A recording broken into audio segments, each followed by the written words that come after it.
Ya, terima kasih Anda masih bersama kami dalam program Tokoh Kita dan kita akan melanjutkan pembicaraan bersama Pak Handoko, Kepala LIPI. Baik, Pak Handoko tadi kan juga sempat menceritakan bahwa waktunya dihabiskan banyak ya S1 dan S2 di Jepang nih Pak. Ada Sampai S3, hal, ya. sampai S3 juga Pak, mohon maaf. Dan ini ada nggak sih Pak hal-hal yang memang tak terlupakan?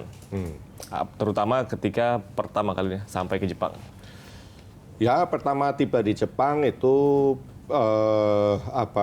nggak ngerti apa-apa ya. Nggak ngerti apa-apa, Ya, bahkan bahasanya juga nggak ngerti. Kan bahasa nggak ngerti, apalagi baca juga Ya. tidak bisa ya. Jadi ya semuanya serba gegar budaya, culture shock. Ya. Betul. Ya, jadi tapi ya itu tidak lama karena mungkin karena kita masih muda ya, gitu. Sehingga relatif kita bisa melalui itu dengan cukup smooth lah ya, Ya. gitu. Ya.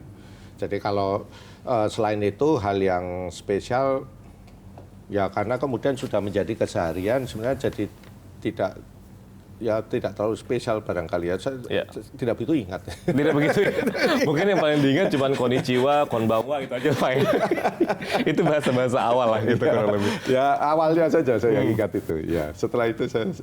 Oke, tapi ada nggak sih Pak kisah-kisah menarik yang ya bisa dikatakan ketika itu pas pertama kali ke Jepang, mohon maaf, berarti belum berkeluarga kan Pak ya? Belum. Saya sampai sekolah di sana belum berkeluarga. Ada kisah-kisah cinta nggak sih Pak di sana Pak? Waduh. Yang menarik di Jepang. Karena kan pasti kan ini di Jepang tuh orang perumpamannya banyak sekali Pak. Ya, saya itu orang serius belajar ya. Oh. Tapi kalau dari saya ngobrol kayak nggak serius deh. Oh, sangat serius saya. Oke. Gitu ya. Ya, saya kutu buku ya. Jadi jujur saya itu tidak begitu kenal orang Indonesia. Oke. Ya, saya hanya kenal orang Jepang karena tidak begitu ada komunitas orang Indonesia sampai saya kurang lebih S2 gitu. Jadi saya kemudian pindah ke Hiroshima untuk S2 ya. Itu pun masih tidak begitu itu. Jadi saya terlalu kejepangan juga barangkali ya waktu itu ya. Ya, karena kampus saya yang pertama itu memang tidak ada orang Indonesia. Oke, ketika S1. Ya, gitu. Sehingga otomatis saya bergaulnya dengan orang Jepang saja, teman-teman saya. Baik, begitu, walaupun sebenarnya di Jepang pun banyak komunitas mahasiswa Indonesia Pak ya sebenarnya ya? Sebenarnya, ya. Tapi saya nggak begitu tahu waktu itu ya. Jadi baru setelah saya S3 itulah saya mulai kenal ada beberapa orang Indonesia gitu. Dan itu karena dikenalkan gitu ya, dikenalkan sama waktu itu calon istri saya. Oke, ternyata ada kisah cintanya ya Pak ya? Waktu itu belum. Waktu itu berarti menuju ke S3 gitu kan Pak ya? Iya, Oke. tapi waktu S3 itulah gitu. Jadi saya mulai dibukakan pintunya oleh dibukakan pintu jodohnya gitu Pak ya? Berarti udah mulai nggak serius untuk belajar ya Pak ya? Oh serius. Oh tetap serius. Ya. Nah ini kan dari S1 sampai S3 memang ibaratnya dihabiskan untuk menempuh ilmu di Jepang nih Pak. Nah setelah itu apakah memang juga melanjutkan pekerjaan di sana atau? Ya jadi setelah itu pada saat saya akan selesai S3 itu kan ya saya ketemu istri saya itu di sana ya di S2 waktu itu. Nah kemudian kita pas saya mau selesai itu kita nikah ya kan. Nah setelah itu baru lulus ya, lulus S3. Waktu saya bingung kan, mau pulang tidak begitu ya. Karena beasiswa Ristek itu kan sebenarnya harus pulang, gitu. Tapi sejujurnya saya waktu itu nggak mau pulang. Nggak mau. Ya, alasan nih Pak, ini harus ditanya nih alasan. Lah itu kan tahun 97-98. Oh baik. Iya kan? Baik. Gitu. Jadi kan ya kondisi tidak bagus lah ya. Jadi keder juga lah kita mau pulang itu ya sejujurnya ya. Jadi tapi kalau ke Jepang terus kok ya udah bosen saya. Betul. Ya, saya itu orangnya bosenan.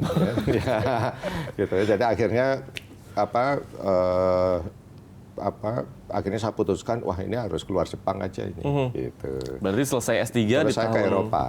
Oh, ya, tapi tidak kembali ke Indonesia? Tidak, saya langsung kerja saya cari kerja terus dapat pekerjaan sebagai peneliti ya, di Eropa. Baik, memang gitu. meneruskan Jadi saya memang ingin jadi peneliti, jadi saya cari kerjaan pun ya jadi peneliti ya. Gitu. Tapi kalau bisa jangan di Jepang gitu waktu itu, karena saya merasa sudah terlalu lama ya, jadi saya merasa kurang ada impuls lah ya, kurang ada trigger ya, seperti itu. Jadi saya akhirnya putuskan ke Eropa.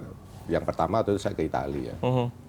Jadi memang Saya setelah bekerja di Itali. banyak dihabiskan Iya. waktu di Jepang, lanjut ke Eropa, tepatnya di Itali. Di Nah, Itali, ini gitu. ketika melanjutkan Tapi nggak lama juga sih di Itali, saya hanya 1,5 tahunan, habis itu saya ke Jerman. baik, sebagai seorang peneliti nih Pak, kalau kita ngelihat Ya. di perbedaan negara begitu Ya. Pak, perbedaan culture juga Ya, pastinya. ya. Apa Wah, yang mendasar Pak? Itu menarik itu. Ya, karena Jepang itu, ya, Jepang itu sangat menyenangkan. Ya. Oh ya, menyenangkan. Tapi untuk orang muda yang sehat. Oke. Nah, gitu ya. Dan semuanya order, gitu ya, teratur, Oke. sangat teratur, Ya. strict teratur. Jadi dan kehidupan 24 jam, gitu ya. Sepertinya tidak ada kota mati gitu Pak ya? Oh iya, 24 jam. Jadi cocok sekali untuk saya waktu itu yang masih muda. Gitu Oke. ya. Sekarang juga masih Pak. Oh, gitu. Nah, begitu ke Itali, Nah. wow, saya kena culture shock lagi. Ah, Orang oke. Itali itu kayak orang Indonesia, sangat loose, gitu ya. Wah, ini apa-apa kok disorder begini, Betul. gitu ya. Agak careless lah Pak ya? Sangat, Sangat careless. seperti orang Indonesia, Ya. gitu ya, mirip, suka santai, gitu ya. Bayangin kalau saya di Jepang itu datang ke lab jam 9, pulang mungkin jam 9, jam 8 malam. Baik, jam 8 malam, ha? Iya, gitu. Waktu di Itali, berangkat jam 9, jam 12, makan siang. Wow. Habis makan siang, single shoot Oke, espresso. Itu selalu ya. Betul. Ya, itu satu shoot Ya. espresso itu. Habis itu chatting sampai jam 2. Nanti jam 3, coffee time. Jadi sebenarnya banyak santainya Pak ya? Iya, jam 5 pulang. Cafe time sejaman gitu. Jam 5 pulang. Jam 6 sampai malam Ya, udah jadi waktu bebas lagi. Untuk saya yang biasa di Jepang pada saat itu, Ya. karena saya otomatis terbentuk mindset dan perilaku Betul, kan pada adaptasi lagi, usia-usia Pak ya. itu ya, usia 20 sampai 30 tahun itu ya jadi kaget kita. Benar. Gitu waktu ke Jerman. Nah, itu jadi pas kalau Baik. buat saya ya waktu itu, karena Jerman itu order tapi tidak office sentris, Betul. masih Mungkin family bahasa sentris. kitanya serius tapi santai, kurang lebih gitu Pak ya? Kurang lebih begitu.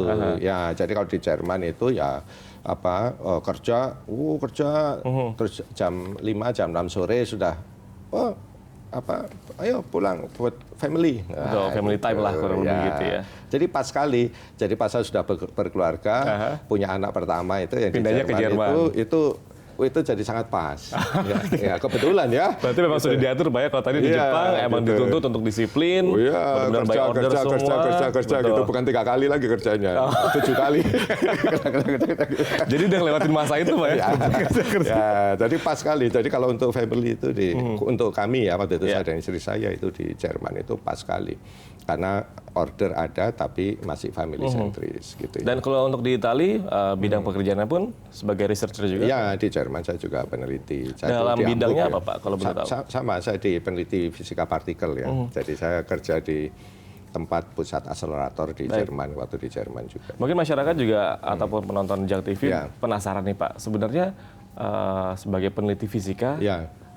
apa sih Pak dasar yang diteliti itu sebenarnya? Ya, kalau bidang saya untuk fisika ya macam-macam ya bidangnya. Kalau bidang saya itu kan bidang partikel elementer ya. Partikel elementer itu artinya materi terkecil yang membentuk semua material, semua benda yang ada ya, termasuk kita begini gitu. Jadi kita mengkaji secara teori ya, interaksi dan sebagainya.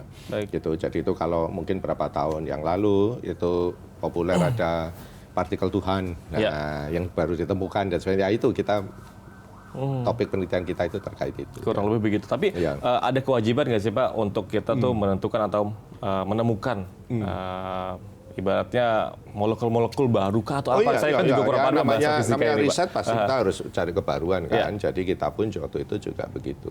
Ya, jadi secara teori ya kita membuat teori untuk itu. Jadi ya.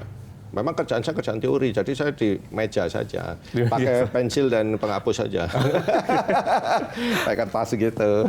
Baik, kita akan lanjutkan perbincangan usai jeda berikut ini. Tetaplah bersama kami dalam program Tokoh Kita.